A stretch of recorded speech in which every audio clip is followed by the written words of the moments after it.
affirmative side. And our claim is that the U.S. should give military assistance to the Ukraine in its conflict with Russia. My first claim is that Russia is a threat to the U.S. Putin, the president of Russia, however similar to a dictator, resembles a modern-day Hitler. In an article I found by ABC Fact Check, Hillary Clinton spoke March 6th at a lecture and said claims by President Putin and other Russians are that they had to go into Crimea and maybe further into eastern Ukraine because they had to protect the Russian minorities. And that is reminiscent of claims that were made back in the 1930s when Germany, under the Nazis, kept talking about how they had to protect German minorities in Poland and Czechoslovakia and ever throughout Europe. The difference between how Hitler and Putin have handled their situations so far is that Hitler attempted to hide his plan to take over mass amounts of the world, while Putin has really shared his fascination with the former Soviet Union and his plan to create a country just as powerful. He admitted this after forcefully annexing Crimea with his military. Russia will attempt to gain more land. Putin, like I said, wants to build a country as strong as the Soviet Union once was. In an article by Washington Post by correspondent Michael Burkham, Putin has long aspired to be one of Russia's epoch-defining leaders, saying that the breakup of the Soviet Union was the greatest geographical catastrophe of the 20th century, in part because tens of millions of Russians found themselves out of the borders of Russia. The Russian president has made it his mission to rebuild a country powerful enough to demand the same respect once accorded to the Soviet Union. Russia invaded the Ukraine. The annex of Crimea violated international law and was widely opposed. This is an article from Michael O'Brien from NBC News. And a quote from Obama. He said, "I spent the weekend talking to leaders across Europe, and I think the world is largely united in recognizing that the steps Russia has taken are a violation of Ukraine's sovereignty, their territorial integrity, that they're a violation of international law, they're a violation of previous agreements Russia has made with regard to how it treats and respects its neighbors." For Putin to restore the Soviet Union, he would need to take much more land than just a small part of Ukraine. Before in the Soviet Union, 15 countries were part of it.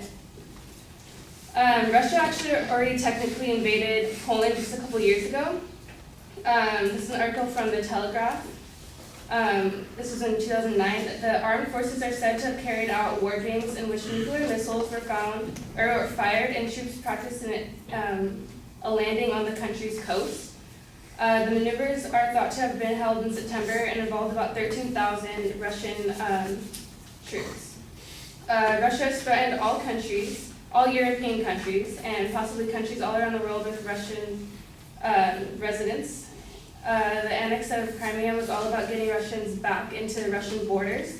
Like I said before, Putin said tens of millions of ethnic Russians found themselves out of the borders of Russia after the Soviet Union fell, and he found this to be a major problem.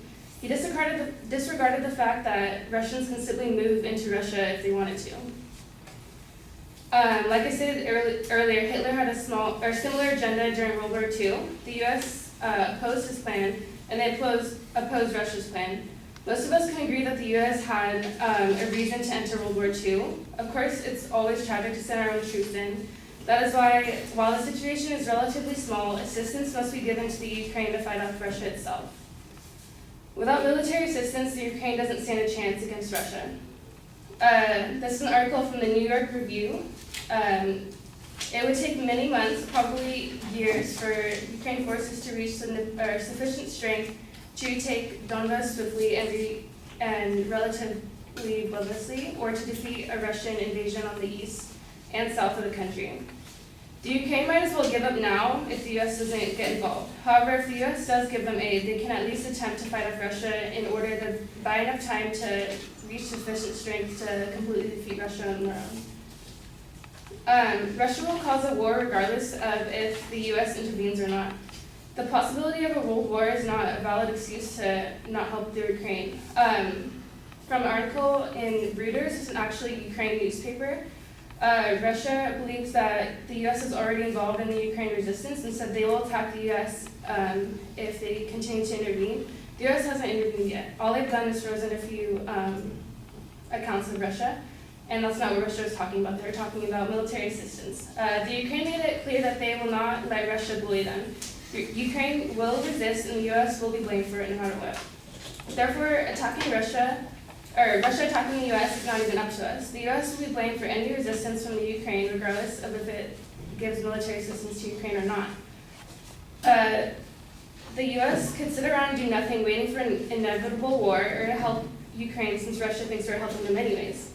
The U.S. should provide military assistance to Ukraine, such as weapons, maybe loans and other necessities to help the Russian military get out of Ukraine before they expand it into Europe further. Ukraine doesn't need to be part of the UN or NATO for the U.S. to benefit in the long run by helping them. This is an article from The Week by Peter Weber. Many of Ukraine's neighbors are NATO members, including Poland, Romania, Slovakia, and Hungary, and also some of the Baltic states, Lithuania, Latvia, Estonia, further north and right on Russia's border. If any of these countries come to Ukraine's aid and find themselves in the war with Russia, NATO is obligated to intervene. We've already established that Putin wants to expand more. Russia would not have as much leverage in a world war without troops all over Europe. That could be put into place if Russia is not stopped in Ukraine, and then further expands. I'm not saying that Ukraine should be invited into NATO, but it would be extremely wise to look into the future and destroy any plan Putin has for expanding to current members of the UN and NATO. Bush actually proposed to get the Ukraine into NATO, but Germany declined, and coincidentally they want nothing to do with the Ukraine conflict. The point is that Russia is a viable option for the US to be in NATO anyway, so why not help them and avoid an even larger problem in the process? Invading Ukraine is just the first step in Putin's agenda. All sides lead to an inevitable war. Russia will continue to forcibly expand into Europe to get their Russians back into their borders. The Ukraine conflict can be resolved. If the U.S. gives the Ukraine aid, it can buy them enough time to defeat Russia on their own.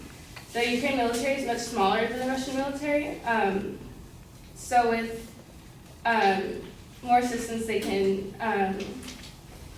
kind of fight off the invasion and buy them enough time to get stronger.